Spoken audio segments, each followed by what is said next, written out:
We'll now take a look at one final example of a problem that requires the use of the Nernst equation, and this problem will combine the Nernst equation with a stoichiometry problem. Here we have a galvanic cell that will be described by the following two half reactions. So we're given the standard reduction potentials for Pb2+ and Al3+. We're told that initially the concentrations of Pb2+ and Al3+ are both equal to 1 molar, and we're asked to first calculate the standard cell potential. To do that, we remember that a galvanic cell requires you to have a standard cell potential that is positive. And so what we need to do is look at these two half reactions. The reaction that has the higher value of E0 stays the same, so that would be the lead half reaction. And the reaction that has the lower value of E0 has to be reversed, so that's the one with the aluminum. This one has to be reversed to make a positive cell potential. All right, so now we'll rewrite the reactions in the appropriate way to give us the positive cell potential.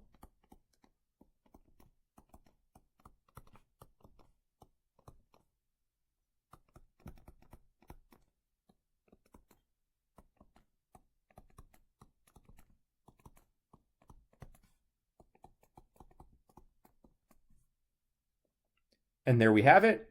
We'll also balance the electrons. So the lead reaction gets multiplied by 3, and the aluminum half reaction gets multiplied by 2. And that allows us to determine that N is equal to 6, and we'll need that number in the second part of this problem.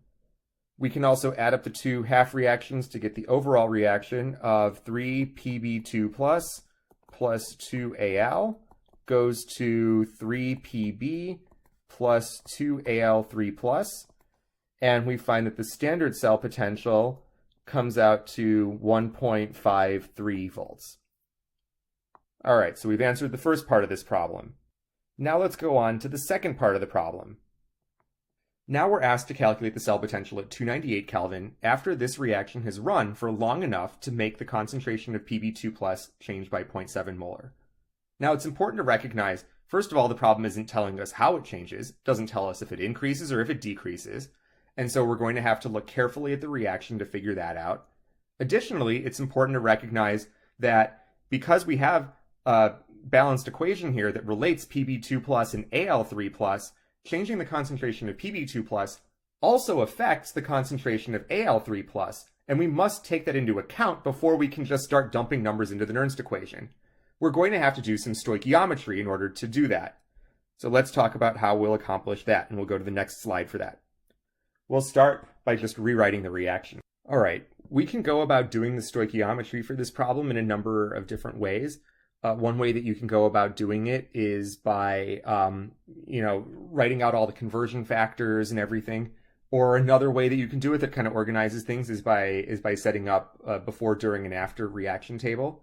I'm going to do it that way. There is one thing, however, you have to be very careful about when you do a before, during, and after reaction table, and it is when you have a reaction that does not have all 1-to-1 mole ratios, you really have to be very careful in how you set up the table. So what we'll say is that before the reaction happened, we had 1 molar concentration of Pb2+ and a 1 molar concentration of the Al3+. And we don't care about the solids, right? Because that's not going to factor into Q. It's not going to factor into the Nernst equation. It's not going to factor into what the cell potential is. Then what we can do is think about what happens during the reaction. And what we recognize here is that, first of all, we see that the cell potential at these standard conditions is positive 1.53 volts, meaning that the reaction is spontaneous in the forward direction. The reaction will go to the right because the reaction is spontaneous. So that means that you're going to make Al3+, and we'll just say that it's plus 2x for now. And we'll say that you're going to use up Pb2+ as you move away from that. We'll say minus 3x for that. Then after the reaction is gone for some time, we'll have 1 minus 3x for the Pb2+, and we'll have 1 plus 2x for the Al3+. And again, we don't care about the solids because those are not going to have an effect on what the cell potential is. Now the next thing for us to do is to find what the value of x is. So let's think about what the problem tells us. The problem tells us that the concentration of Pb2+ changes by 0.7 molar. And because Pb2+ is a reactant here, because the reaction is spontaneous and you're moving away from the reactants, you can say that the change is minus 0.7 molar. The table also gives us information about the change.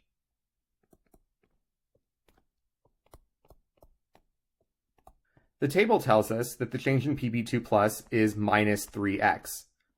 Because both of these represent the change in the concentration of Pb2+, both of these can be set equal to one another. And that will allow us to find the value of x. What we can say is that negative 0.7 equals negative 3x. And when you solve this for x, you'll find that x comes out to 0.233.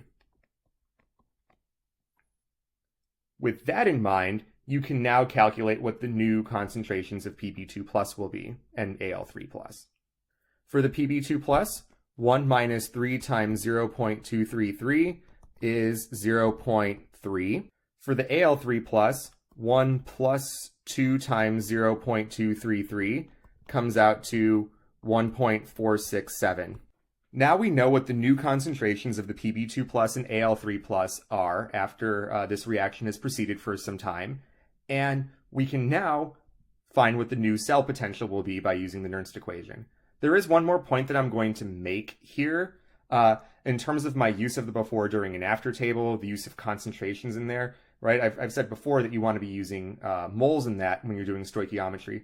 But what I'm going to say is, in this problem, if you wanted to find the moles, you would multiply the molarity by the volume. That gets you to the moles, and that allows you to go through the stoichiometry.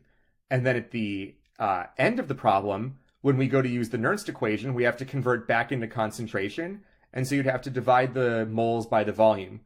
Well, the volume hasn't changed here, right? We haven't mixed the two solutions together. We haven't added water. We haven't done anything to change the volume of the solution. And so you'd be dividing by the exact same number that you multiplied by at the start of the problem, right? And so it would be a waste of time to do that. You can use them interchangeably when there's no change in the volume.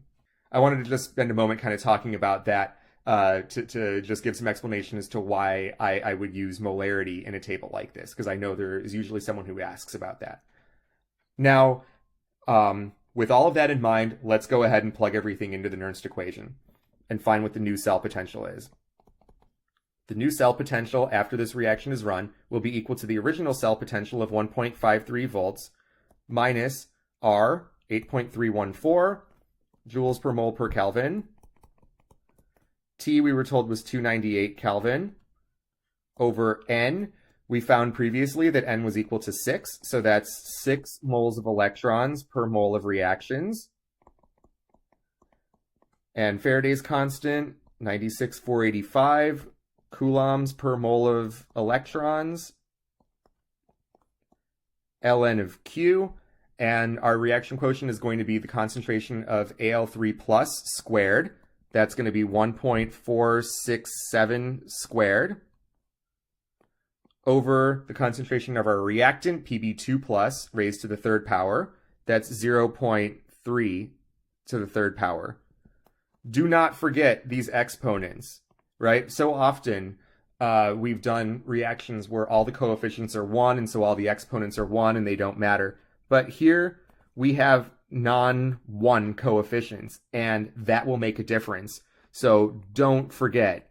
It would really suck to go through this whole problem and get it wrong because you forgot the exponents in the reaction quotient. We'll check the units.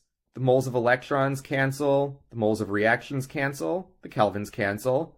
We have joules per coulomb, which is the same thing as volts. When you plug this into your calculator, you will find that the new cell potential after this reaction is operated for some time will be 1.51 volts. It's not a large change, but it is a significant one, because let's think about the meaning of this result. We started out with a cell potential of 1.53 volts when everything was at 1 molar concentration.